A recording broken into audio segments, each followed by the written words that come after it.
नमस्कार बच्चों, good morning. तो आज की जो प्रॉब्लम है बहुत इंटरेस्टिंग है। मेथड ऑफ इमेजेस बहुत इंपॉर्टेंट टॉपिक है किसी भी एग्जाम के लिए, मतलब या एमएससी के पर्पज से हो या फिर सीएसआर नेट या किसी भी अदर एग्जाम के पर्पज से आप इसको पढ़ें। तो ये बहुत शानदार टॉपिक है, मेथड ऑफ इमेजेस। हम बात करने वाले हैं आज कि ये क्यों लगता है, कहाँ लगता है और कैसे लगता है। तो सबसे पहले बात करते हैं ये कहाँ लगता है। तो देखो कहाँ लगेगा ये, जहाँ पर भी आपको एग्जाम में ऐसा दिख जाए इनफाइनाइट कंडक्टिंग सरफेस या फिर इनफाइनाइट सरफेस, इसका मतलब ये होता है कि वहां पर चार्ज डिस्ट्रीब्यूशन जो है वो बड़ा कॉम्प्लिकेटेड है। नॉर्मल चार्ज डिस्ट्रीब्यूशन है, मान लो डिस्क्रीट चार्ज डिस्ट्रीब्यूशन जो हम लोग पढ़ते हैं, एक चार्ज, दो चार्ज, तीन चार्ज, या कॉन्टिन्यूस चार्ज डिस्ट्रीब्यूशन जो हम पढ़ते हैं कि एक रोड में, एक सरफेस में या किसी वॉल्यूम में चार्जेस का डिस्ट्रीब्यूशन वो सिमेट्रिक होता है, तो वो कॉम्प्लिकेटेड नहीं होता। तो वहां तो कोई प्रॉब्लम आती ही नहीं है हमको किसी भी तरह की।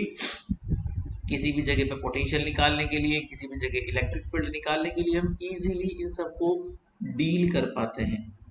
बट जब आती है बात कॉम्प्लिकेटेड चार्ज डिस्ट्रीब्यूशन की, जहां पर इनफाइनाइट कंडक्टिंग सरफेस की बात मेनली की जाती है, तो वहां पर नॉर्मली पोटेंशियल निकालना या फिर इलेक्ट्रिक फील्ड निकालना आसान काम नहीं होता है। फिर वहां पर एक नई टेक्निक हमको काम में लेनी पड़ती है। हम क्या करते हैं, उस पूरे चार्ज डिस्ट्रीब्यूशन को एक इमेज की तरह डील करते हैं। और अगर वो एक इमेज की तरह डील कर पाएंगे, ठीक है, तो हम ये बात बोल पाएंगे बेसिकली कि उस इमेज के सामने जो भी ऑब्जेक्ट रखा होता है उसकी इमेज क्रिएट हो जाती है, वो भी उल्टी। जैसे हम यहाँ खड़े हैं, उसके सामने हमारा प्रतिबिंब बनेगा, इमेज बनेगी, तो वो उल्टी बनती है। ठीक वैसे ही यहाँ पर भी सेम स्ट्रक्चर काम करता है। जितने भी उस इनफाइनाइट कंडक्टिंग चार्ज स्फीयर है उसको हमको ग्राउंडेड करना पड़ता है ताकि हम पोटेंशियल जीरो कर पाए उस सरफेस के ऊपर। ये दूसरा ये है कि हम कैसे करते हैं डील। तो कहाँ करते हैं, इनफाइनाइट कंडक्टिंग सरफेस की वजह से। क्यों करते हैं, क्योंकि वहां पर चार्ज डिस्ट्रीब्यूशन कॉम्प्लिकेटेड होता है। कैसे करते हैं, उस इमेज को फॉर्म करके, उसको एक मिरर की तरह ट्रीट करके। जब वो एक मिरर की तरह ट्रीट होगा तो उसके एक और जितने भी चार्जेस होंगे, हमें ये मानना पड़ेगा कि उन चार्जेस का एक ऑब्जेक्ट जो कि जस्ट उसके नेगेटिवली क्या बोलते हैं, मैग्नीट्यूड नेगेटिवली इमेज का होगा, और बाकी जो है एम्पलीट्यूड कितना होगा वो हम लोग देखेंगे। तो चलो स्टार्ट करते हैं मेथड ऑफ इमेजेस। थोड़ी सी थ्योरी में आपको लिखाऊंगा बिकॉज ये बहुत अच्छा कॉन्सेप्ट है, समझना बहुत जरूरी है, इसीलिए थ्योरेटिकल कॉन्सेप्ट को लिखना भी जरूरी है। तो लिखो method of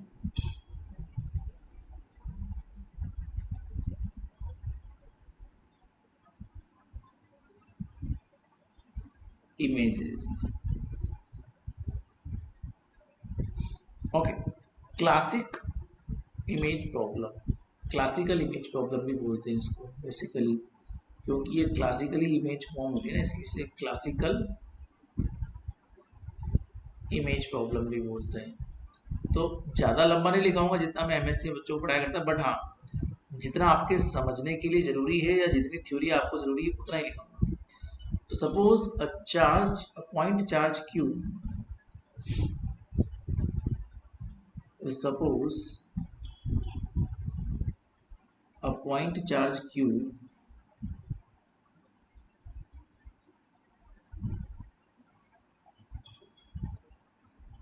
suppose a point charge q is held, is placed at a distance t, is placed।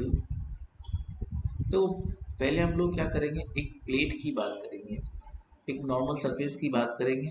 फिर कल हम लोग दूसरे सेक्शन में क्या पढ़ेंगे, स्फेयर की बात करेंगे कि स्फेयर में कैसे होता है। अभी हम प्लेट की बात करेंगे। So is placed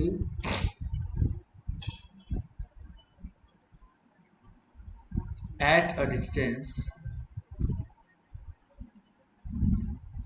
is placed at a distance d above an infinite conducting plane above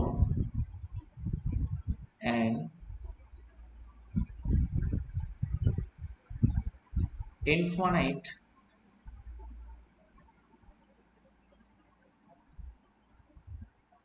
grounded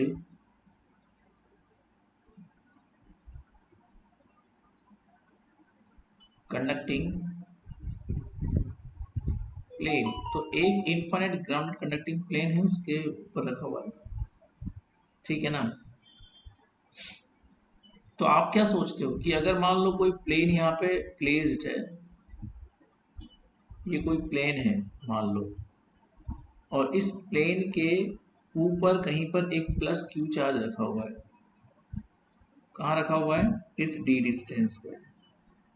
तो आपके अकॉर्डिंगली किसी रीजन में, इस प्लेन के किसी किसी भी रीजन में क्या हो सकता है पोटेंशियल? केवल के क्यू अपॉन डी। इस प्लेन के ऊपर की बात कर रहा हूँ मैं। इस चार्ज की वजह से इस प्लेन के ऊपर जो कि डी डिस्टेंस पर है, नॉर्मली हम ये पढ़ते हैं कि कोई भी चार्ज अगर रखा हुआ है, उस चार्ज की वजह से पर्टिकुलर किसी डिस्टेंस पर पोटेंशियल कितना होता है? के क्यू अपॉन डी। क्या आप भी ऐसा सोचते हैं? तो नॉर्मल प्लेन में तो होता है, बट यहाँ नहीं होगा। तो अगली लाइन यही है, what is the potential in the region, what is the potential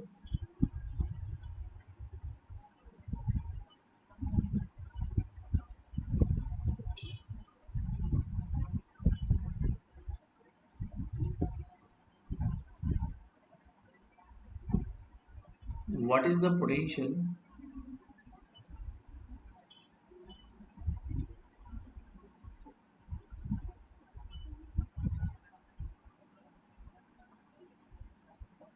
in the region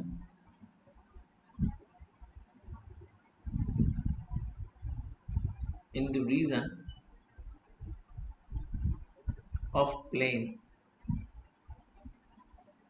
तो नॉर्मली तो आप लोग क्या बोलोगे? के Q upon D. It is not just,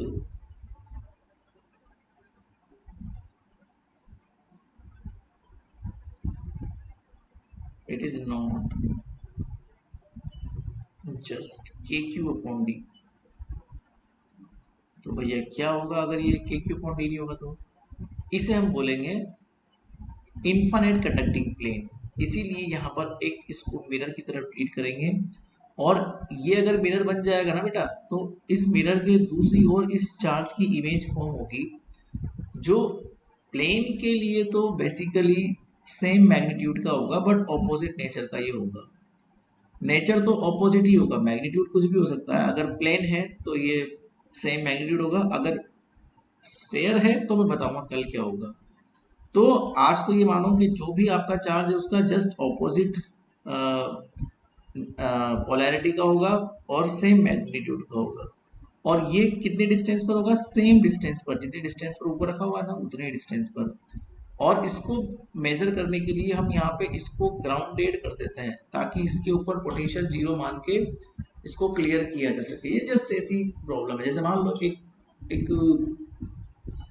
glass है, मतलब एक कांच मिरर है, मिरर के ऊपर धूल जमी हुई है, तो आप नहीं देख पाओगे कि आपकी इमेज दूसरी ओर कितनी दूरी पर बनी है, आपकी इमेज क्लियर नहीं दिख पाएगी। तो हम बेटा उस मिरर को साफ कर देते हैं, उसके ऊपर की धूल को हटा देते हैं। ये ग्राउंडेड करने का मतलब धूल को हटाना ही होता है। तो वहां पर पोटेंशियल जीरो करना होता है। ग्राउंडेड करने का मतलब होता है पोटेंशियल को जीरो कर देना। जब ये पोटेंशियल जीरो हो जाएगा मतलब उस कांच की धूल हट जाएगी, तो आप ये देख पाएंगे कि इमेज तो फॉर्म हो रही है, कांच तो है, बट वो कितनी इमेज फॉर्म हो रही है, किस डिस्टेंस पर हो रही है, ये सारी चीजें आपको ये पोटेंशियल जीरो करने के बाद दिखाई देगी। तो यही हम लोग करने वाले हैं। सो क्यू विल इंड्यूस, तो यहाँ पर क्यू एक इंड्यूस करेगा चार्ज, जो कि उसका इमेज होगा। Q will induce a certain amount of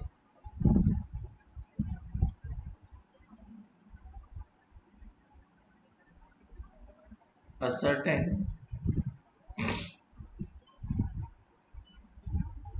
amount of negative charge, a certain amount of negative charge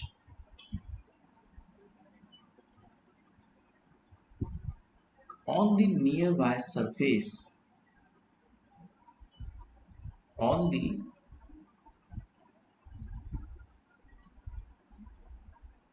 near by surface. तो उसने अपना नेगेटिव अमाउंट का चार्ज इंड्यूस किया, तो हमको पता था बिकॉज वो मिरर है, बट कहाँ किया ये नहीं पता था। Of the conductor, of the conductor, तो कंडक्टर के नियर बाय कहीं पे उसने किया है।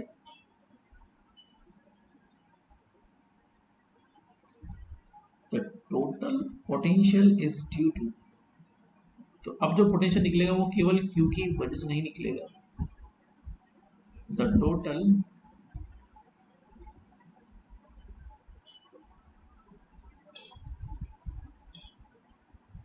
potential is due to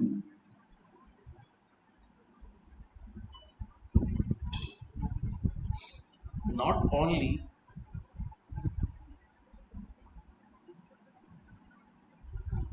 plus Q directly, मतलब केवल प्लस क्यू की वजह से डायरेक्टली वो नहीं होगा, but also due to this induce charge,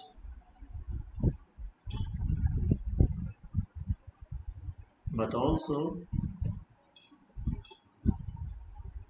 is due to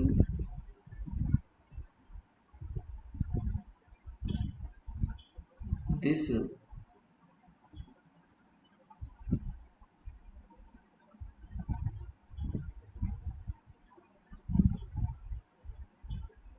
induced charge।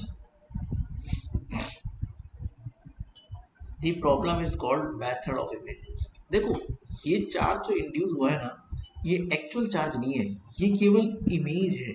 Image का मतलब ये होता है बेटा कि हम ये मान सकते हैं कि एनवायरनमेंट में इस प्लस क्यू चार्ज की वजह से तो होगा ही सही, बट इसके ऊपर जो बहुत सारे कॉम्प्लिकेट चार्ज डिस्ट्रीब्यूशन है उनका भी तो कोई इफेक्ट होगा पोटेंशियल के ऊपर, तो वो इफेक्ट इसका तो कॉम्प्लिकेट होगा।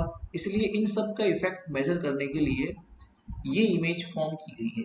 इन सब का जो इफेक्ट है वो ये इमेज चार्ज अपने आप दे देगा, ठीक है। तो ये जो चार्ज है उसी का ऑपोजिट नेचर का है, ये हम मानेंगे, ये होगा नहीं, ये हम मानेंगे और इसको मानते हुए सारा काम करेंगे, ठीक है। The problem is called method of images. The problem is called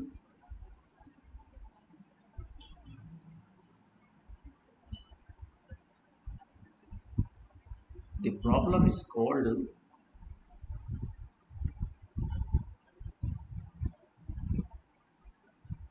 method of images। It's very easy, ठीक है। आगे देखते हैं। सो इसके आगे नोट डालिए,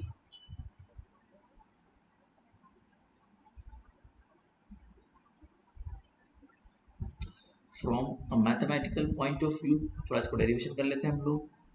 so from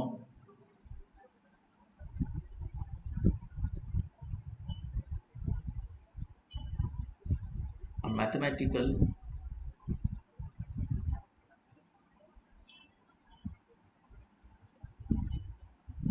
point of view, our problem is to solve, our problem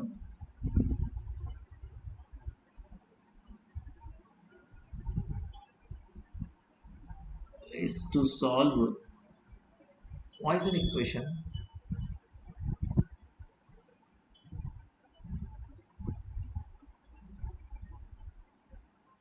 Poisson equation in the region, मतलब ऊपर का region, about the region, in the region z greater than 0 with a single point charge,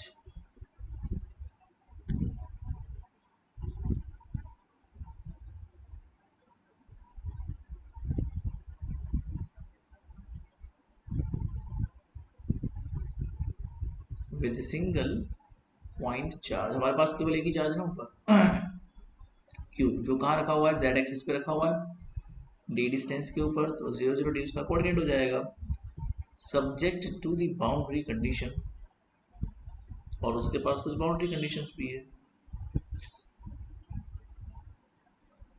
subject to the boundary condition. कौन कौन सी boundary condition को face करेगा वो, number one, देखो पहली बाउंड्री कंडीशन तो ये है कि जब वो सरफेस पर ही होगा v is equal to zero होगा उसका, क्योंकि वो ग्राउंडेड कंडक्टिंग है तो वैसे भी उसका पोटेंशियल उसका जीरो होगा उसकी सरफेस के ऊपर, v z is equal to zero since the conducting plane is grounded, क्योंकि वो ग्राउंडेड है, सिंस का मतलब होता है चूंकि, so since the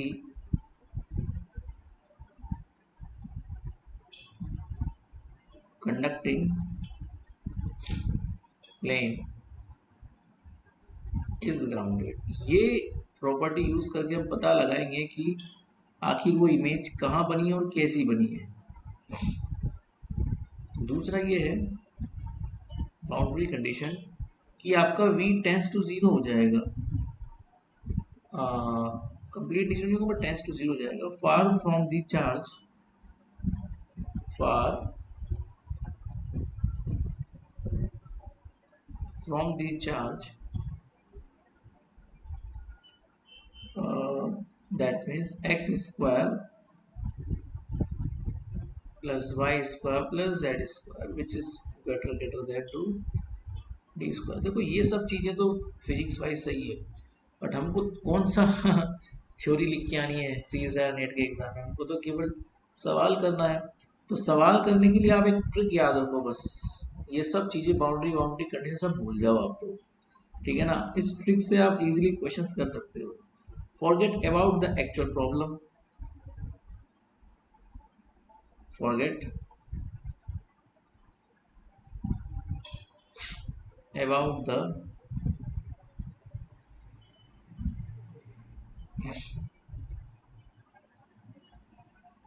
actual problem भूल जाओ।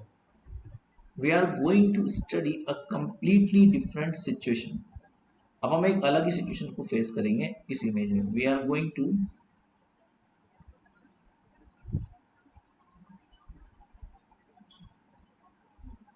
face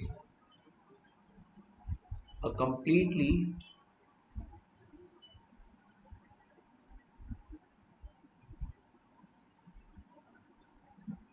different situation, different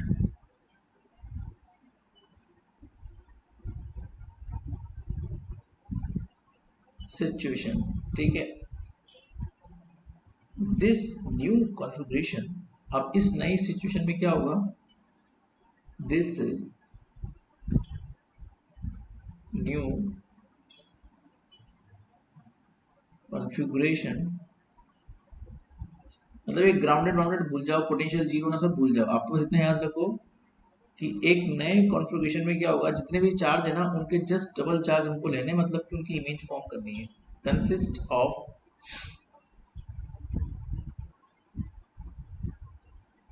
two point charges, consist of 2 point charges plus q and minus q। अब यहाँ पे आपका प्लस क्यू चार्ज जो है ना वो तो कहाँ रखा हुआ है, 0 0 डी पे, आपको इतना याद रखना है। और जो माइनस क्यू चार्ज है वो कहाँ रखा हुआ होगा आपका, 0 0 और माइनस डी पर, इसको हमको रखना है। एंड नो कंडक्टिंग प्लेन, और बाकी कंडक्टिंग वडक्टिंग भूल जाओ सब, बस इतना याद रखो। एंड नो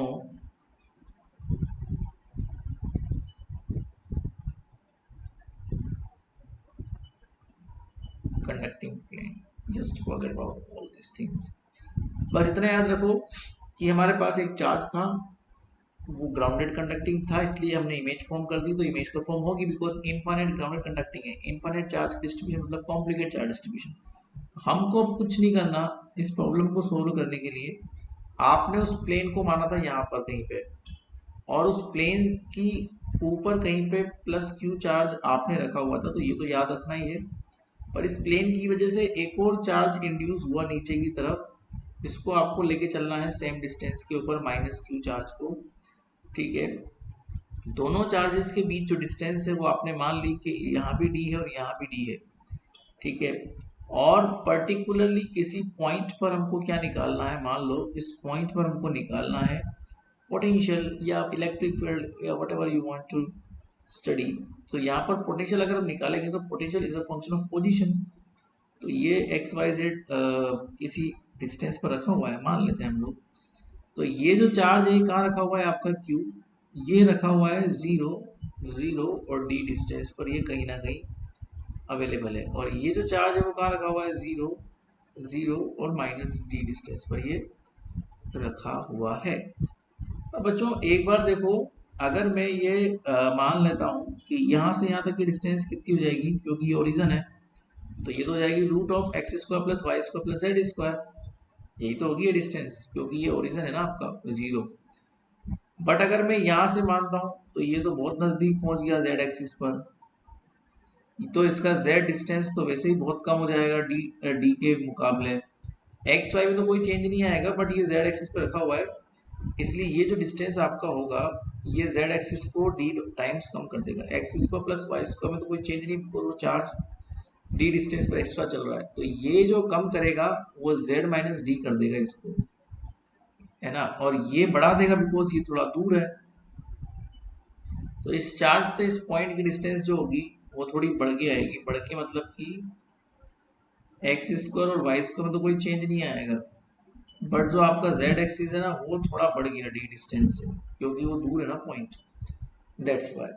ये दो चीजें आपने देख ली तो पोटेंशियल निकालना कोई बड़ी बात नहीं है, क्योंकि पोटेंशियल के लिए तो क्या चाहिए, चार्ज चाहिए और डिस्टेंस चाहिए। तो के क्यू अपॉन आर करके एक फॉर्मूला होता है पोटेंशियल का, वो आप निकाल सकते हो। सो हम लोग यहाँ इजीली बोल सकते हैं that means the potential at that point is simply के। दोनों चार्ज का मैग्नीट्यूड सेम है और पोलैरिटी अलग अलग है, तो लिख दूंगा माइनस बीच में। तो पहला चार्ज की डिस्टेंस कितनी है, root of x square plus Y square plus positive charge रखा हुआ है जेड माइनस डी, फिर उसके बाद में प्लस माइनस, क्योंकि दूसरा चार्ज की पोलैरिटी माइनस में है ना, बाकी root of x square plus Y square plus दूसरा चार्ज माइनस प्लस डी यहाँ रखा हुआ है। तो ये हमारे पास हो गया। अब इसको थोड़ा सा आप लोग क्या करें, पोटेंशियल तो आ गया, अब इलेक्ट्रिक फील्ड जेड एक्सिस पर ही निकालेंगे, बिकॉज जेड एक्सिस पर वेरिएशन आ रहा है, चार्जेस जेड एक्सिस पर रखे हुए हैं। तो इलेक्ट्रिक फील्ड जो होता है ना बेटा, that is the negative gradient of potential. ठीक है, तो आप क्या कर सकते हो इलेक्ट्रिक फील्ड निकालने के लिए, इसको नेगेटिव ग्रेडियंट, अब देखो पोटेंशियल जो है ना वो जेड एक्सिस के रेस्पेक्ट में ही चेंज होगा, क्योंकि चार्जेस जेड एक्सिस पे रखे हुए हैं, इसलिए हमको del v upon del z करना पड़ेगा। अब आपको ये सोचना है कि आप कैसे इसको डिफ्रेंशिएट कर पाएंगे, तो देखो कैसे कर पाएंगे। तो माइनस का के क्यू तो ठीक है, अब जेड एक्स जेड के रिस्पेक्ट में डिफ्रेंशिएट करना है, तो नीचे वाला फैक्टर रूट में है, तो नीचे जो है वो पावर 3/2 लग जाएगी, वो तो प्रॉब्लम वाली बात नहीं है। So X square plus Y square plus Z minus D की पावर 2, 1/2 पावर ऊपर पहुंच जाएगी, -1/2 में कन्वर्ट हो जाएगी, और वो नीचे एक कम हो जाएगी, तो -1/2 -1 मतलब कि 3/2। सो -3/2 को नीचे लाएंगे तो 3/2 बचेगा। और ऊपर आपने बोल ही दिया कि पावर जब आएगी तो माइनस का 1/2 तो खैर आना ही है, तो माइनस का 1/2, तो 2 तो यहाँ लिख देता हूँ मैं। ठीक है, अब जो अंदर वाला फैक्टर है उसका भी तो डिफरेंशिएट होगा, तो अंदर वाले का डिफरेंशिएशन हम लोग कैसे करेंगे बेटा, एक्स का तो जीरो, वाई का जीरो, जेड का हो जाएगा 2 ऑफ जेड माइनस डी, बाकी डी का तो जीरो जाएगा, तो इसका तो कोई फर्क पड़ना नहीं है। तो ये हो गया हमारे पास काम, 2 से 2 कैंसिल हो जाएगा, प्लस सॉरी माइनस तो यहाँ ऑलरेडी है, तो माइनस माइनस क्या हो जाएगा प्लस, और वही वाली बात हो जाएगी, और ये भी 2 ऑफ जेड प्लस डी बनेगा अपॉन नीचे वाले फैक्टर का क्या हो जाएगा, x square plus Y square plus Z plus D का whole square to the power 3/2। तो बच्चों कोई प्रॉब्लम वाली बात नहीं है, 2 से 2 यहाँ पे कैंसिल हो जाएगा, ठीक है। और जो बचेगा अल्टीमेटली वो आपके सामने है, इसको आप माइनस को अंदर ले सकते हो।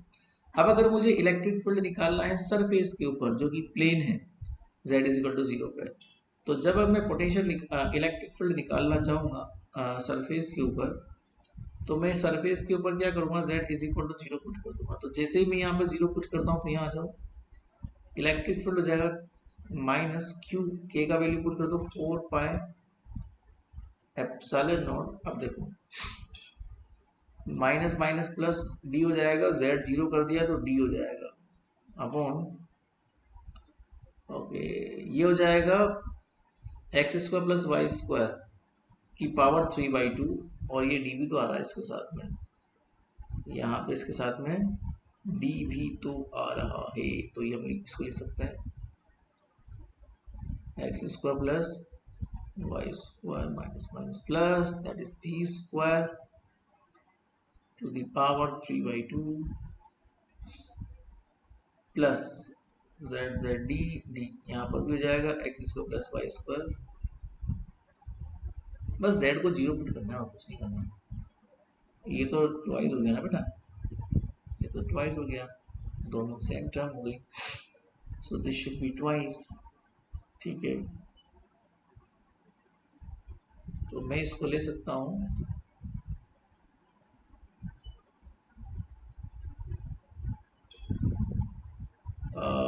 माइनस माइनस तो माइनस 2 के क्यू डी अपॉन ये इलेक्ट्रिक फील्ड है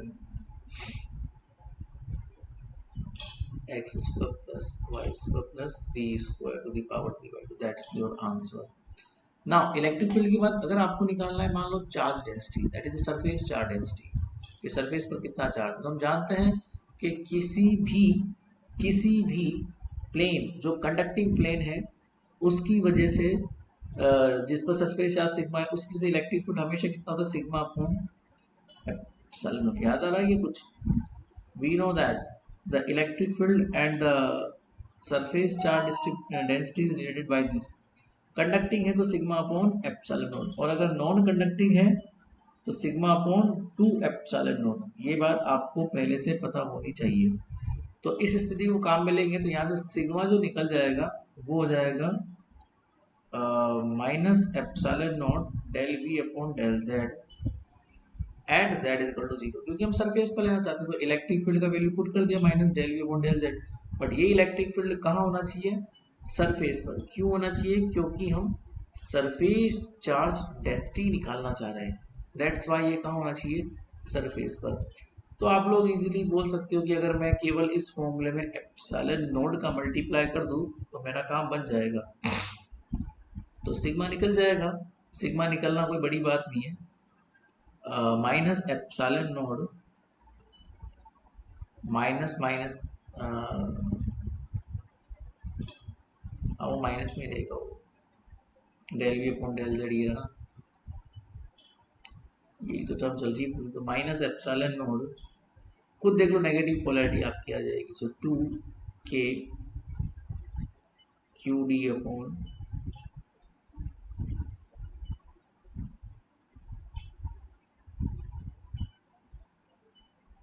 सरफेस पे जो भी इलेक्ट्रिक फील्ड है उसको आपको मल्टीप्लाई कर देना है एप्सिलॉन नोड से। आप चाहो तो के का वैल्यू पुट कर सकते हो 1/4 पाई एप्सिलॉन नोड, ये आपकी इच्छा। तो ये जैसे आप पुट कर दोगे तो ये माइनस का Q D upon 2 pi X square plus Y square plus D square की टर्म में वैसे बन जाएगा,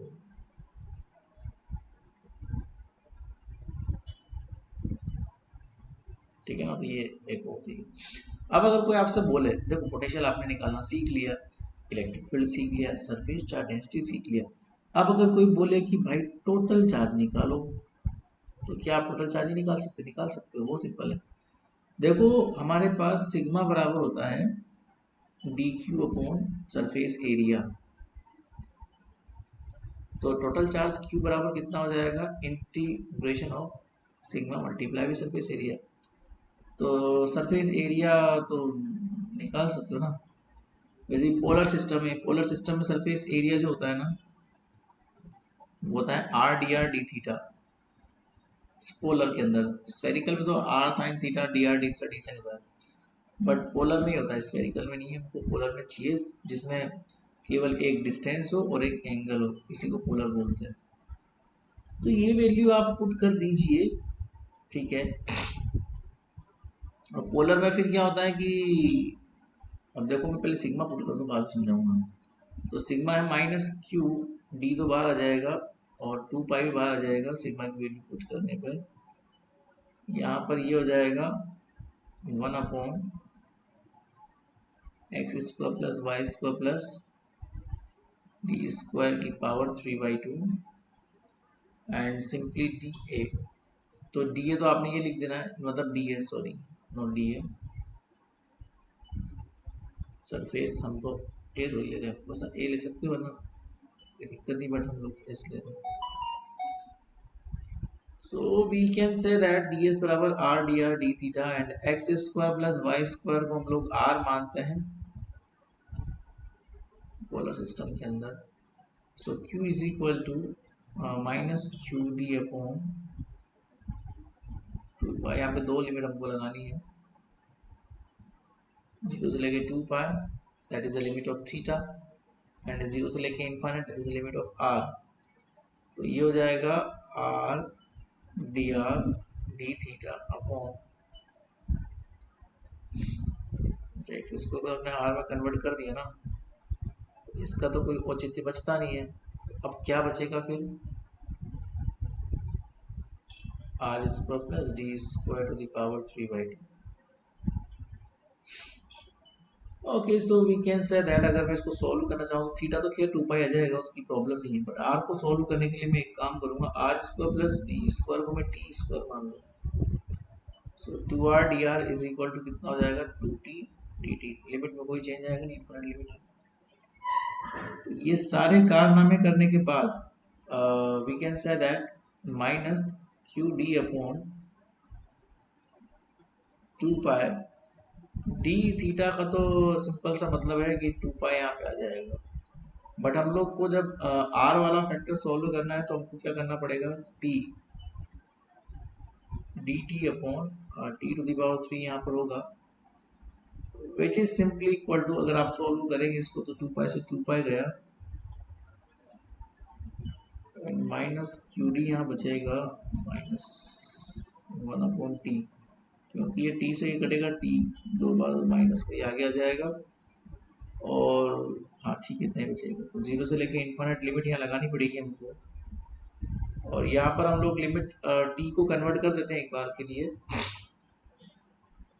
तो क्यू डी टी का कन्वर्जन करोगे तो √r² प्लस d² में हो जाएगा ये कन्वर्जन, 0 से इन्फाइनाइट। हाँ, अब आर में आप लिमिट पुट कर दीजिए। So Q D upper limit put करेंगे तो वैसे ही मामला 1/∞ चला जाएगा, मतलब 0, माइनस लोअर लिमिट पुट करेंगे तो 1/0 मतलब D, and after solving this you will get minus. तो ये तो मैं कह रहा था कि जो चार्ज आपका आएगा ना वो कितना आएगा, नेगेटिव पोलैरिटी के साथ सेम मैग्नीट्यूड में यहाँ पे चार्ज आपको देखने को मिलेगा। अब अगर कोई तुमसे बोल दे कि भाई वर्क डन निकालो, सॉरी फोर्स निकालो, तो फोर्स निकालने के लिए कोई बड़ी बात नहीं है, दोनों चार्ज की वजह से फोर्स आएगा किसी पर्टिकुलर पॉइंट पे, या फिर देखो पॉइंट पर फोर्स निकालने के लिए पॉइंट चार्ज होना जरूरी है, मतलब फोर्स जिस पर निकालना चाहते हैं ना वो अभी भी चार्ज होना चाहिए। हम लोग को तो पता नहीं कि कहाँ पर फोर्स निकालना, कहाँ पर पॉइंट है। तो अगर मुझे इस सिस्टम में फोर्स की आवश्यकता पड़े, ये प्लेन है, ये मेरा चार्ज है प्लस क्यू, और ये मेरा चार्ज है माइनस क्यू, किसी पॉइंट पर फोर्स निकालना है तो वहां पर कोई पॉइंट चार्ज होना आवश्यक है, क्योंकि फोर्स में जिस पर फोर्स निकालते हैं वो भी एक चार्ज होता है। बट कोई बात नहीं, अगर उस पॉइंट पर कोई चार्ज नहीं है तो ये दो चार्ज तो है ना, ये भी तो आपस में फोर्स लगाएंगे एक दूसरे के ऊपर। तो ये डी डिस्टेंस पर है, ये भी डी डिस्टेंस पर है, ये आपस में अगर फोर्स लगाएंगे तो ये एक दूसरे को अट्रैक्ट करेंगे, सिंपल सी बात है। तो जैसे मान लीजिए फोर्स की बात करूँ तो F ये इसको अट्रैक्ट करेगा। मान लो ये चार्ज है, ये इसको अट्रैक्ट करेगा नीचे की ओर। तो मैं इसे मान लेता हूँ कि के Q square magnitude Q1 Q2 upon दोनों के बीच की डिस्टेंस कितनी है, 2D है, और अट्रैक्ट करेगा तो वो नीचे की तरफ भेजेगा उसको माइनस जेड के में, तो ये फोर्स निकल जाएगा। सिंपल सी बात है। अब ऐसे अगर तुमको वर्क निकालना है तो वर्क निकाल लो, फोर्स तो खैर आप सिंपली कैलकुलेट कर सकते हो, के Q square upon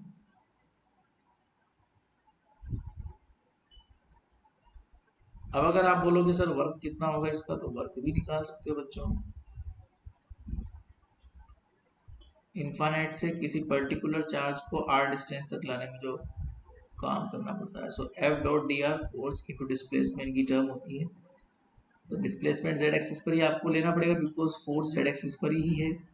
so minus आपको इन्फानाइट से उसको डी डिस्टेंस तक लेके आना है, और के Q square upon 4D square तो है ही, माइनस जेड के उसका है। डिस्प्लेसमेंट हम लोग जेड में ही लें तो बेहतर होगा, ठीक है। हाँ, डिस्प्लेसमेंट को आप डी टर्म में ले लो बिकॉज आपने डी माना है ना इसको, तो जेड टर्म में लेने से कोई इतना वो नहीं है, आप डी टर्म में इसको ले सकते हो। वो डी डी सेम हो जाएगा यार, क्या करें, एक काम करते हैं इसको हम लोग डी प्राइम मान लेते हैं, तो डी प्राइम के रिस्पेक्ट हम लोग कर लेंगे। तो माइनस माइनस प्लस हो गया, इन्फिनिट से D, K Q square constant, 4 constant, so D D prime Z dot 1 हो गया अपॉन डी प्राइम का स्क्वायर। सोल्व कर लेंगे इसको, सो के क्यू स्क्वायर अपॉन 4 माइनस आगे आ जाएगा, सो -1 अपॉन टी प्राइम, इन्फिनिट से लेके डी डिस्टेंस तक सोल्व करेंगे तो ये हो जाएगा माइनस के क्यू स्क्वायर अपॉन 4D। इस तरह से वर्क हो सकता है कि उसको इस्टेब्लिश करने में, सिस्टम को इस्टेब्लिश करने में इतना हमको टाइम लग रहा है, इतना हमको वर्क करना पड़ रहा है। तो कुछ भी निकाल सकते हो, whatever you want to calculate you can. मतलब कहने का ये कि अगर दो चार्ज आपने मान लिए, तो दो चार्जेस को मानने के बाद जो है आप ऑटोमेटिकली ये चीज़ देख सकते हो कि जो भी आपको निकालना है उन दोनों चार्जेस की वजह से निकलेगा। दो चार्ज हैं, एक चार्ज है तो उसके दो बन जाएंगे, दो हैं तो चार बन जाएंगे। सिंपल सी बात है कि इमेज फॉर्म करनी है, तो जितने भी चार्ज होंगे जस्ट उसके डबल आप लोगों को कंसिडर कर लेना है। बहुत सिंपल स्ट्रक्चर है ना, कोई प्रॉब्लम वाली बात इसमें है नहीं, ठीक है। अब हम सवाल करेंगे। तो देखो बच्चों, थोड़े से हम सवाल कर लेते हैं मेथड ऑफ इमेजेस के ऊपर बेस्ड कुछ क्वेश्चंस हैं। तो क्वेश्चन नंबर 1 है, find the force on the charge plus Q.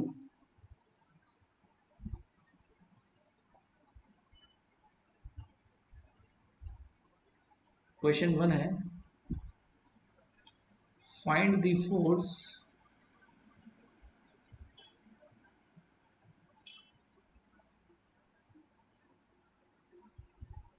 on the charge plus q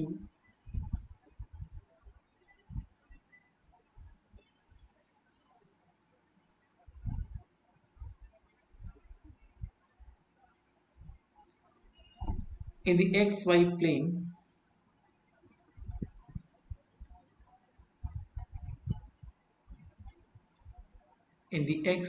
plane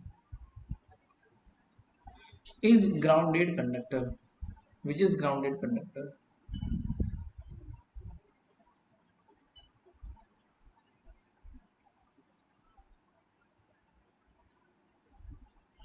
which is grounded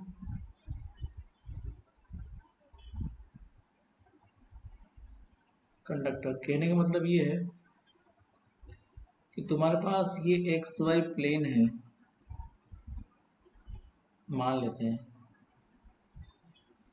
अब इसमें क्या है कि ये जेड एक्सिस आपको दे रखा है, ये वाई एक्सिस आपको दे रखा है, और ये एक्स एक्सिस आपको दे रखा है।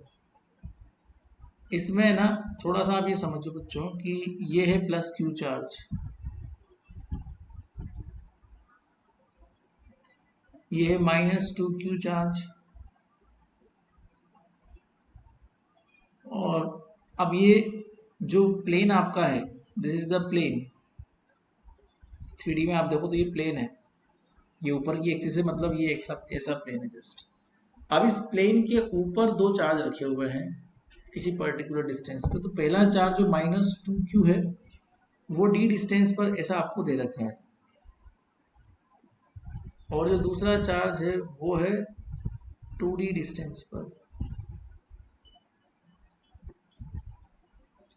तो बच्चों अगर ये ग्राउंडेड कंडक्टर है, मतलब इन्फानेटिक कंडक्टर मान लो, तो इस प्लेन के नीचे की ओर डी और टू डी डिस्टेंस पर दो चार्ज हम ऑटोमेटिकली इसके इमेज फॉर्म कंसीडर कर सकते हैं। मतलब कि एक चार्ज यहाँ पर हम लोग डी डिस्टेंस पर मान ले जो माइनस क्यू पर है, क्योंकि ऑपोजिट पोलैरिटी का है तो प्लस टू क्यू मान लेते हैं, एक काम करते हैं, क्योंकि minus two Q plus two Q, और ये माइनस क्यू, तो ये जो टू क्यू है वो डी डिस्टेंस पर है, तो ये भी डी डिस्टेंस पर होगा, और वो ऊपर टू डी पर है इसलिए ये भी किस पर होगा, टू डी पर होगा।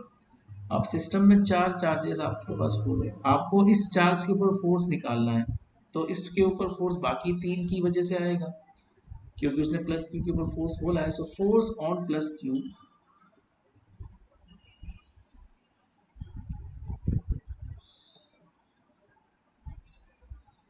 Force on plus q, so f is equal to, simply हम ये बात बोल सकते हैं कि पहला चार्ज माइनस टू क्यू है, तो ये पहला चार्ज जब इस पर फोर्स लगाएगा तो इसको अट्रैक्ट करेगा, मतलब इसको नीचे की ओर खींचने की कोशिश करेगा। जब ये इसको नीचे की ओर खींचने की कोशिश करेगा तो ऑटोमेटिकली माइनस जेड कैप के अंदर उसका डायरेक्शन आ जाएगा, बाकी मैग्नीट्यूड तो उसका सेम है, टू क्यू, तो टू के क्यू अपॉन मैग्नीट्यूड में कोई हम लोग नेगेटिव साइन इंक्लूड नहीं करते हैं, जैसा कि आपको पहले समझाया था, डी डिस्टेंस पर यही सही, और माइनस जेड कैप इसका डायरेक्शन है। फिर प्लस दूसरा चार्ज ये है, इसको रिपेल करेगा, मतलब प्लस जेड की तरफ डायरेक्शन होगा, ये रिपेल करेगा, तो टू के क्यू स्क्वायर। अब डिस्टेंस आप चेक कर लो यहाँ से वहाँ तक की डिस्टेंस कितनी है, तो डी ये है और टू डी ये है, तो टू डी और डी मतलब three D square, so three D square. और तीसरा चार्ज ये इसको वापस से अट्रैक्ट करेगा नीचे की ओर, और डिस्टेंस फोर डी के बराबर हो जाएगी, तो ये हो जाएगा प्लस के Q square magnitude upon four D का होल स्क्वायर, और माइनस जेड के। सबको एक बार ऐड कर दीजिए, तो मैं इसको अगर एक बार ऐड करने की कोशिश करता हूँ, तो के कांस्टेंट है, क्यू स्क्वायर कांस्टेंट है, डी स्क्वायर कांस्टेंट है, और जेड केप को बाहर निकाल लेते हैं, तो माइनस का टू यहाँ पर रहेगा, क्योंकि ये टू यहाँ पर इसी का रहेगा, और प्लस का टू अपॉन तीन तिया नौ, ठीक है, और माइनस का चार चौक 16, कर लेना कैलकुलेट, इसको सिंपल ही है, मैंने जब किया था तो इसका आया था 265/144, ये आ रहा था मेरा, तो 265/144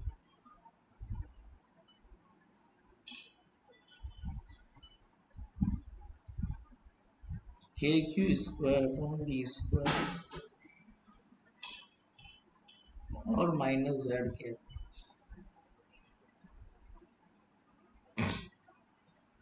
इट्स वेरी इजी क्वेश्चन, ठीक है। अब अगला सवाल देखते हैं। A point charge is placed,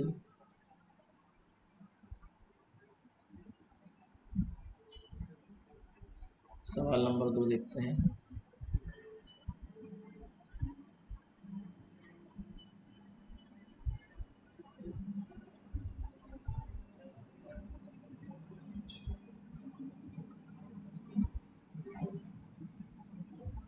a point charge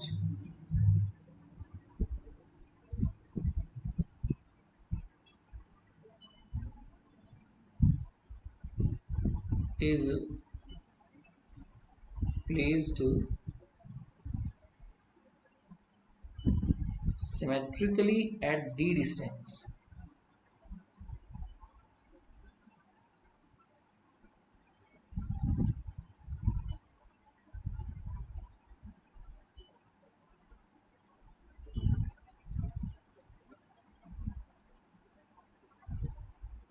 Symmetrically at d distance from the perpendicular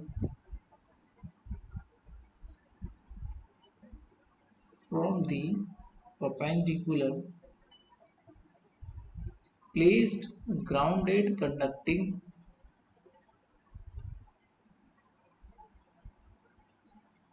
placed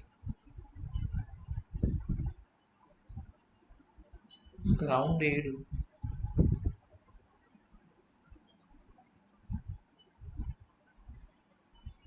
conducting infinite plane.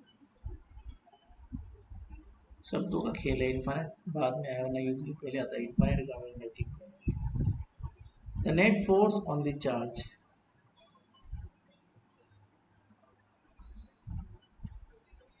The net force on the charge. अब देखो बड़ा इंटरेस्टिंग सवाल है बच्चों। एक्चुअली एक फिगर आपको दे रखा है इसमें ना, ये गिवन है फिगर आपको ना। फिगर में ऐसा कुछ दे रखा है कि हमारे पास ये एक मिरर है और ये एक दूसरा मिरर है, मतलब प्लेन, वही ग्राउंडेड कंडक्टिंग। इनके बीच में यहाँ पर एक चार्ज दे रखा है। तो अब देखने से कितनी इमेज बनेगी, बहुत शानदार इमेज बनेगी देखने से, प्लस क्यू की। एक्चुअली अगर इस तरह से कोई प्रॉब्लम होना जहाँ पे दो मिरर अवेलेबल है, तो इसकी पहली इमेज तो यहाँ बनेगी, है ना, माइनस क्यू के साथ। दूसरी इमेज यहाँ बनेगी माइनस क्यू के साथ, ये तो आप सबको पता है। बट इसके भी अलावा देखो, ये डी डिस्टेंस पर है तो ये भी डी डिस्टेंस पर ही बनेगी, और ये भी डी डिस्टेंस पर ही बनेगी, तो ये भी डी डिस्टेंस पर ही बनेगी। बट बच्चों इसके अलावा सिमेट्रिकली फॉर्म करने के लिए एक्चुअली यहाँ पर भी एक डी डिस्टेंस पर, मतलब कि 2D डिस्टेंस पर एक प्लस की इमेज बनेगी। ये इंटरेस्टिंग सवाल है। अब किस तरह की कितनी इमेज बनती है, इसका मैं आपको एक फॉर्मूला लिखवाऊंगा जिससे आपको समझ में आ गई आखिर दो मिरर एक साथ ज्वाइंट हो जाएं तो कितनी इमेज का फॉर्मेशन होगा, ये मैं आपको समझाता हूँ। एक फॉर्मूला होता है बच्चों, नंबर ऑफ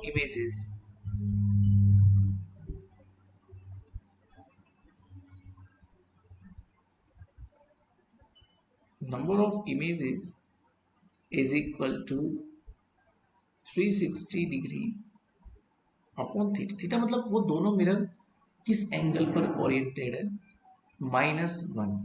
ये एक फॉर्मूला होता है। अब जैसे मान लो कि यहाँ पर जो है कितनी इमेज बननी है, तो पहले थीटा देखो, तो दोनों मिरर 90 डिग्री के कोण पे झुके हुए 90 डिग्री के एंगल पर है। सो यहाँ पर नंबर ऑफ इमेजेस का जो कॉन्सेप्ट है बड़ा सिंपल सा है, 360 upon 90 - 1 that is 4 - 1 that is 3। तो हमको 3 इमेज बनानी है और सिमेट्रिकली बनानी है, इसीलिए मैंने इतनी इमेजेस इस तरह से फॉर्म करी है।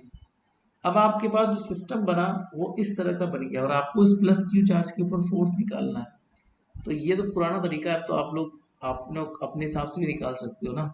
मैंने आपको बहुत पहले सिखाया था तरीका कि अगर इस तरह कोई स्ट्रक्चर बनता है, इस स्ट्रक्चर में आप देखो ये 2D डिस्टेंस है, ये भी 2D डिस्टेंस है, ये भी 2D और ये भी 2D है। यहाँ पर प्लस क्यू चार्ज है, यहाँ माइनस क्यू है, यहाँ क्यू है और यहाँ माइनस क्यू है, तो तीनों की वजह से फोर्स आएगा। तो ये वाला जो पहला नंबर का चार्ज है ये इसको अट्रैक्ट करेगा, तो पहला फोर्स इस तरफ जाएगा F1। ये जो है इसको रिपेल करेगा तो ऑब्वियस सी बात है बाहर की तरफ ये भागेगा, तो F2 जो फोर्स है वो इधर लगेगा, बट इसके दो कंपोनेंट निकल जाएंगे, F2 cos 45 और यहाँ भी एंगल 45 का ही है, इसलिए यहाँ भी F2 cos 45 या sin 45 एक ही बात है।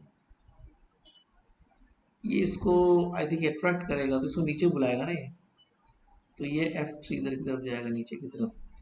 तो अल्टीमेटली जो रिजल्टेंट फोर्स है वो कैसा होगा, आई कैप में अगर देखा जाए तो आई कैप में F2 कोस 45 डिग्री जा रहा है और माइनस आई कैप में जा रहा है F1, that's it. Plus J cap में देखा जाए तो जे कैप में F2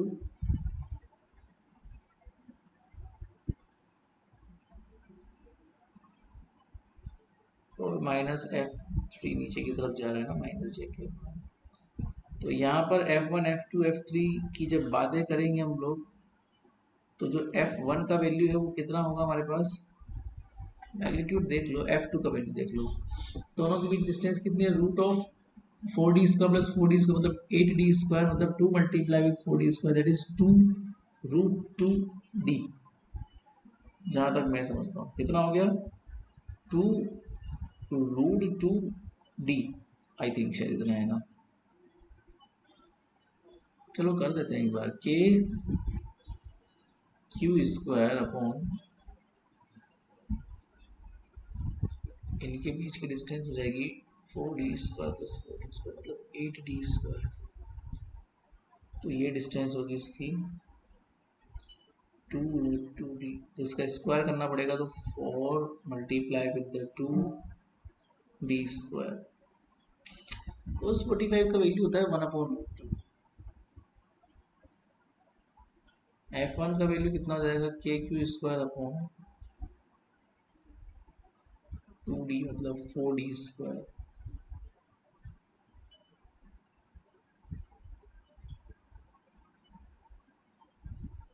यहाँ पर भी सेम ही होगा, सेम ही होगा, सेम, डोंट वरी, आई के प्लस जे के लिख सकते हो आप। तो इन शॉर्ट अगर मैं बोलूँ तो के क्यू स्क्वायर अपॉन 4d² तो बाहर आ जाएगा, और ये 1/√2 -1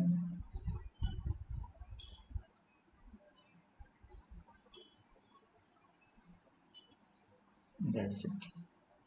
तो इसका मतलब towards the centre,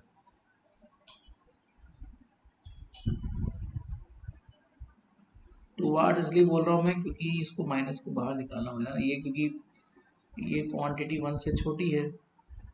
this is the, अभी आपको लग तो रहा है कि ये इस तरफ जा रहा है ना, बट ये आपको गलत लग रहा है क्योंकि ये क्वांटिटी छोटी है, ये क्वांटिटी बड़ी है, तो इसका मतलब रिजल्टेंट नेगेटिव है। तो रिजल्टेंट नेगेटिव है इसका मतलब ये जो डायरेक्शन है ना इसका जस्ट नेगेटिव आएगा, मतलब कि यहाँ पर आएगा, तो ये आएगा towards the centre, towards the centre. वरना तुम away away from the centre लिख दो, अवे फ्रॉम द सेंटर मतलब कि इधर। तो लग तो आपको रहा है कि आई के प्लस जे के अवे फ्रॉम द सेंटर है, बट देखा जाए तो वो टुवार्ड्स द सेंटर है क्योंकि रिजल्टेंट तो वो नेगेटिव ही है ना बेटा। अगला सवाल में आपको दो मिनट अगर इस तरह से रखे हो तो कितने फॉर्म होंगे। इस सवाल से एक चीज हम लोग समझ सकते हैं कि नोट दे लो, नोट में पहली कंडीशन आप ये देख सकते हो कि जैसे मान लो ये एक मिरर है, ये दूसरा मिरर है, दोनों अगर 180 के एंगल पे रखे हुए हैं और इसके एक और कोई चार्ज रखा हुआ है प्लस की, तो कितनी इमेज फॉर्म होगी। तो ये तो सिंपल है, ये तो एक सिंपल सा मिरर दिख रहा है आपको, तो यहाँ पर केवल एक ही इमेज फॉर्म होगी। आप चाहो तो फॉर्मूला लगा सकते हो जो मैंने बताया था, नंबर ऑफ इमेजेस जो होगी वो 360 अपॉन 180, अठारह को हटा दूंगा 36, तो इसका मतलब ये हो गया 2 माइनस 1 मतलब 1। और लग भी रहा है वो एक सिंगल मिरर की तरह बिहेव कर रहा है ना। और अगर दो मिरर 60 डिग्री पर है तो मान लो ये एक मिरर है, ये दूसरा मिरर है,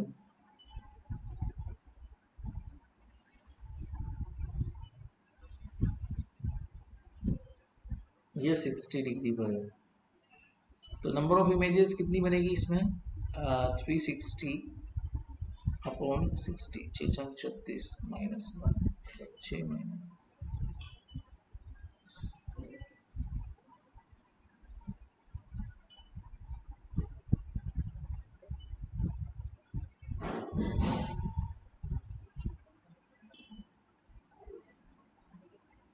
छः छः 36 महीने, तो 5 इमेज बननी है इसमें। अब आप बोलोगे सर 5 कहाँ बननी है, मैं आपको बता दूँ। 5 के सिमेट्रिक बनाना है इसको। सिमेट्रिक बनाने के लिए जैसे मान लो यहाँ पर कोई चार्ज लगा हुआ है +q, तो उसका एक इमेज तो जस्ट नीचे बनेगा -q, जितने डिस्टेंस पर वो है ऊपर, और फिर 4 यहाँ बनेंगे। आपको तो 5 बनानी है ना, तो एक बनेगा यहाँ पे, एक बनेगा यहाँ पे, मतलब यहाँ बनेगा -q, यहाँ बनेगा -q, और फिर एक इस एक्सिस पे बनेगा, इसके जस्ट नीचे यहाँ पर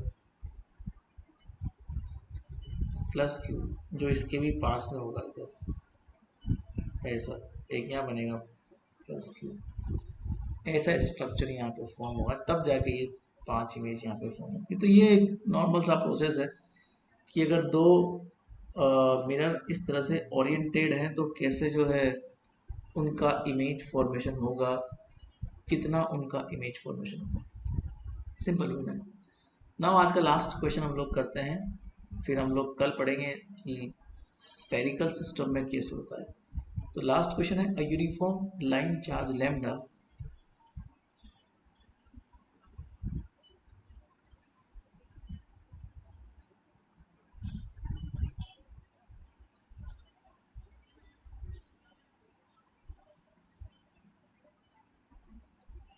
a uniform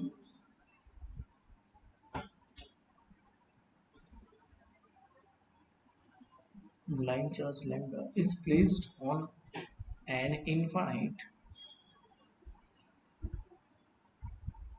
is placed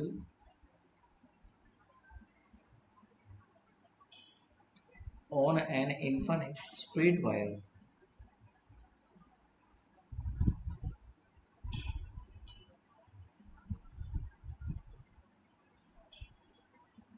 a distance t above a grounded conducting plane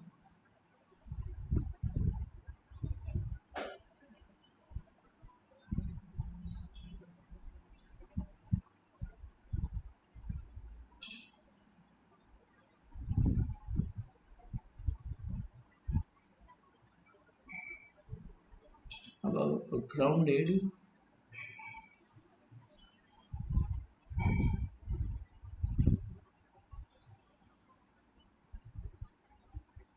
conducting plane. Let us the wire let us the wire runs parallel to x-axis, runs parallel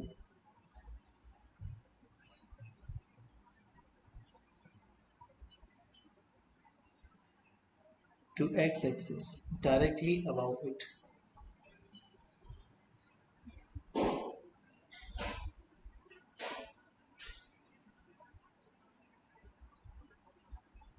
मैं आपको मतलब कि ये जैसे मान लो ये x एक्सिस है और ये y एक्सिस है, तो जो वायर है ना उस x एक्सिस के पैरेलल ऊपर की ओर ऐसे चल रहा है, that is the running about the x axis. It's very easy process.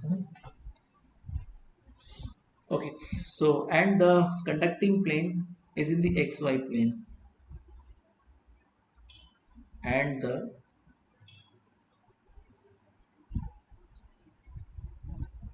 conducting plane is xy। वही मैंने बोला ये प्लेन है, ये x है, ये y है, ये xy प्लेन है और ये वायर है, और ये x एक्सिस है तो उसके पैरेलल है ये वायर, ये x एक्सिस है और इसके पैरेलल ये वायर है, तो ये वायर इस एक्सिस के पैरेलल ऊपर की तरफ से चल रहा है, इस तरह से चल रहा है। ठीक है, find the potential in the region, question है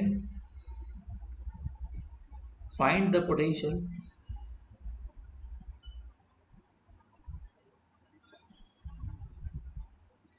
कुछ नहीं, ये सिंपल सवाल होते हैं ईडीए, बस थोड़ा सा डरना मत और थोड़ा कॉन्सेप्ट याद रखना, अपने आप हो जाएंगे। फाइंड द पोटेंशियल, 3-4 गिने चुने फॉर्मूले होते हैं। इन द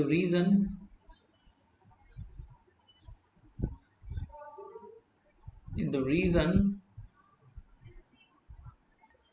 तो सवाल ये है find the potential in the reason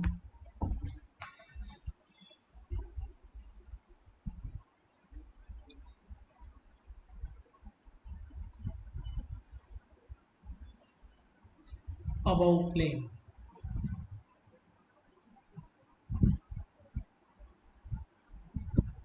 पहला सवाल देखिए। दूसरा ये find the charge density sigma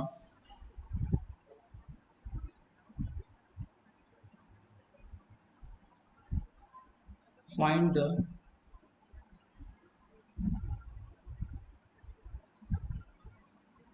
charge density sigma induced on conducting plane।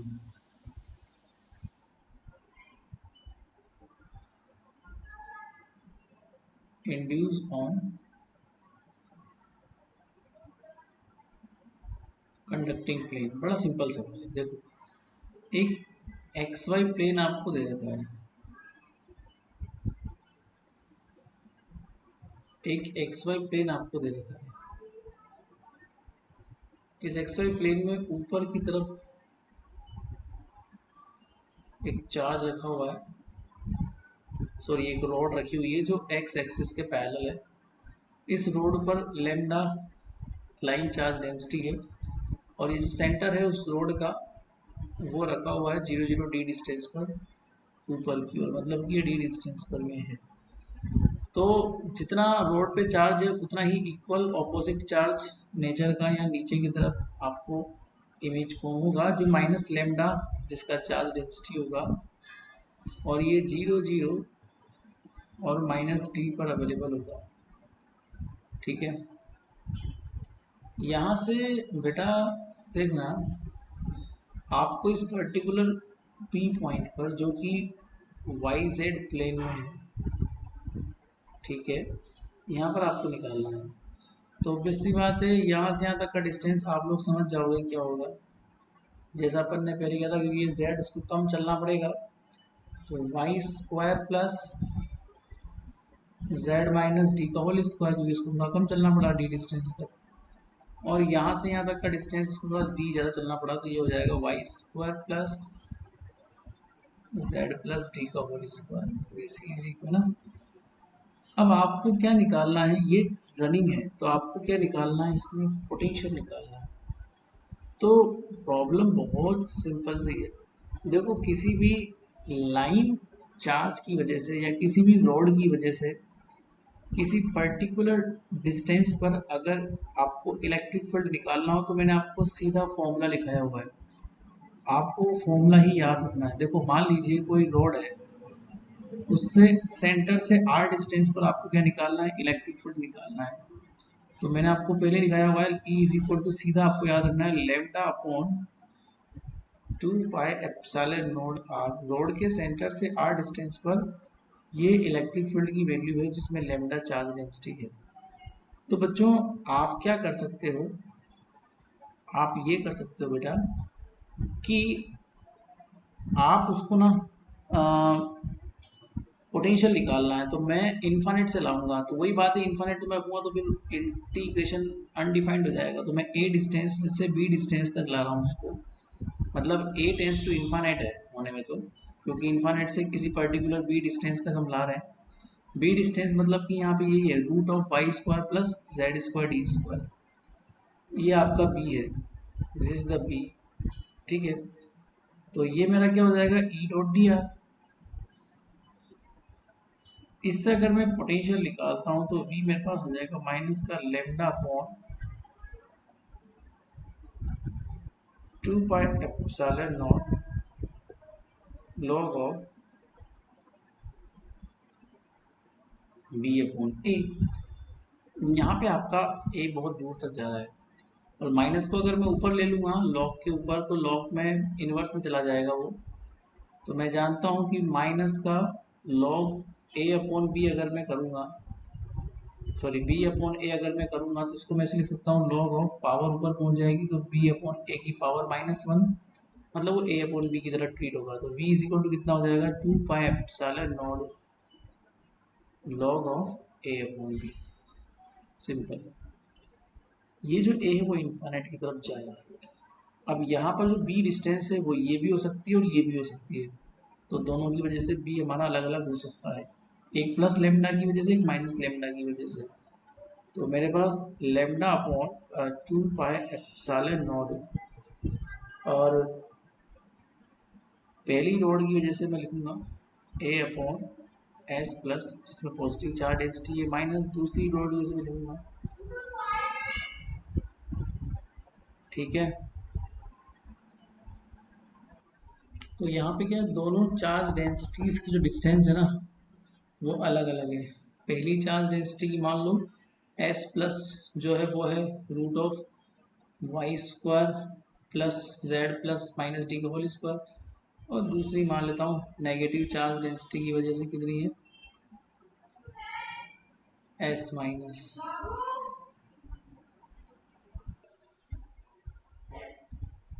Okay so इसको फिनिश अप करते हैं, माइंड अप करते हैं थोड़ा सा। एस प्लस और एस माइनस की वैल्यू पुट करते हैं, लॉग ए माइनस लॉग बी बराबर लॉग ए अपॉन बी होता है, उस प्रॉपर्टी को यूज करते हैं। तो ए से ए कट जाएगा ऑटोमेटिकली, और जो बचेगा फाइनली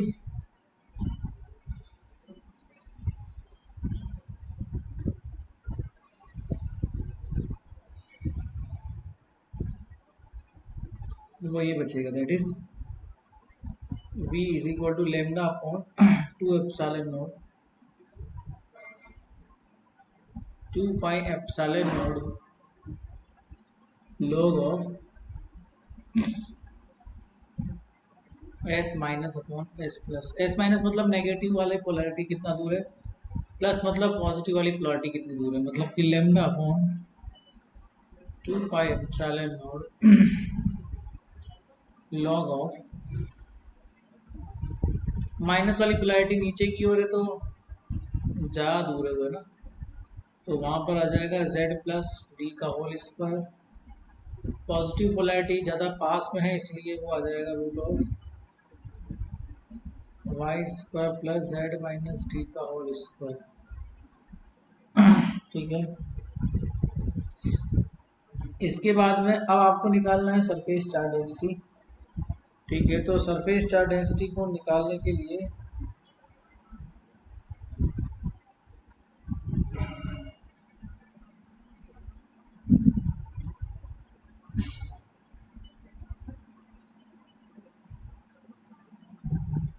यहाँ पर हमारे पास क्या हो जाएगा, v is equal to, sorry second number, surface charge density sigma निकालने के लिए minus epsilon naught del v upon del z ये करना पड़ेगा, where z is equal to 0, ठीक है। तो यहाँ पर आप क्या करो, जेड के रिस्पेक्ट में इसको डिफ्रेंशिएट कर दीजिए, बाद में जेड बराबर 0 पुट कर दीजिए, ठीक है। तो चलो पहले ये वाला काम कर लेते हैं, del v upon del z निकाल लेते हैं। Del v upon del z निकालने के लिए हम ये जानते हैं कि lambda upon 2 pi epsilon naught तो खैर कांस्टेंट है, बट लॉग का जो लॉग एक्स होता है 1/x, तो 1/x करते ही कितना हो जाएगा y square plus Z minus d का होल स्क्वायर, तो चला जाएगा ऊपर, और ये हो जाएगा नीचे की तरफ, तो y square plus Z plus d नीचे।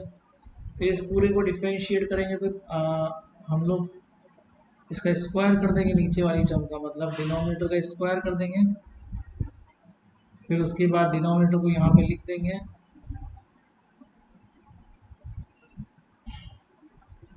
फिर न्यूमरेटर का हम लोग डिफ्रेंशिएशन कर देंगे, तो रूट एक्स का 1/2 रूट एक्स होता है y square plus Z plus D का होल स्क्वायर, और इसके अंदर वाले का भी होगा, तो डी जेड के रेस्पेक्ट में करना है तो 2 ऑफ जेड प्लस डी ये हो जाएगा। इन द सेम वे अब हम लोग इसका करेंगे, तो ये हो जाएगा, इसको न्यूमरेटर को कांस्टेंट रखना पड़ेगा और डिनोमिनेटर का हम लोग करेंगे so 2 dot z - t upon root of 2 of Y square plus z - t का यूज। देन उसके बाद में 2 से 2 कैंसिल हो जाएगा, देन ये टर्म हटेगी, इस टर्म से तो एक रूट बच जाएगा, यहाँ पे रूट वाली टर्म बच जाएगी। इन सभी में z is equal to 0 put कर दो फटाफट से, ताकि दिक्कत नहीं आए पहले ही। तो सारा काम जल्दी निमट जाने के लिए हम लोग क्या करेंगे, lambda upon 2 pi epsilon naught root of Y square plus D square नीचे root of Y square plus D square, यहाँ पे बचेगा root of Y square plus D square. Then ऊपर का जो फंडा है वो क्या क्या रहेगा, z 0 पुट कर दे, इसको ब्रैकेट में बंद करना पड़ेगा ना पहले, ये ब्रैकेट में बंद कर देंगे।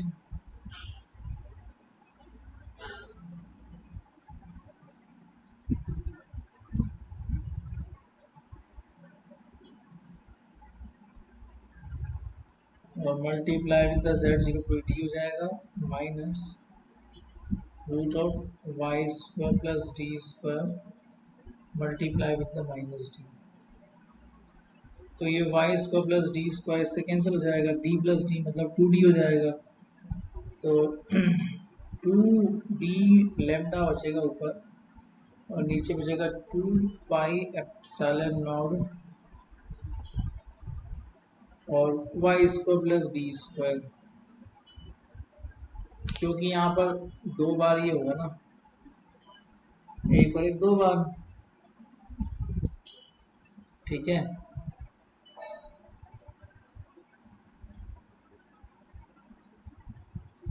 1 2 3,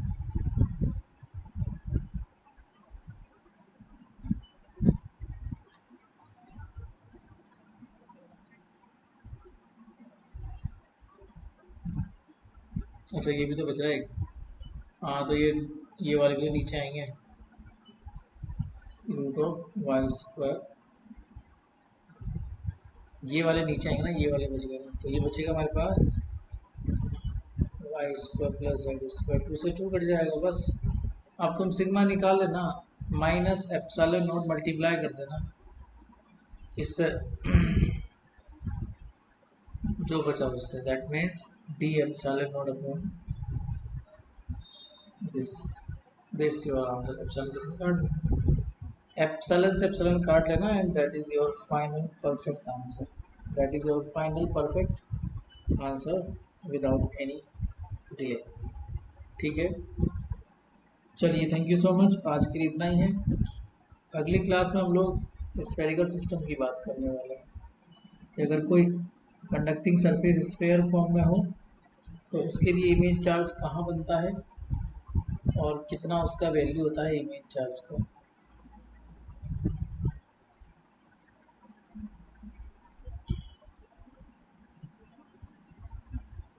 फिर बाकी कुछ और सवाल हम लोग देखेंगे अगली क्लास में।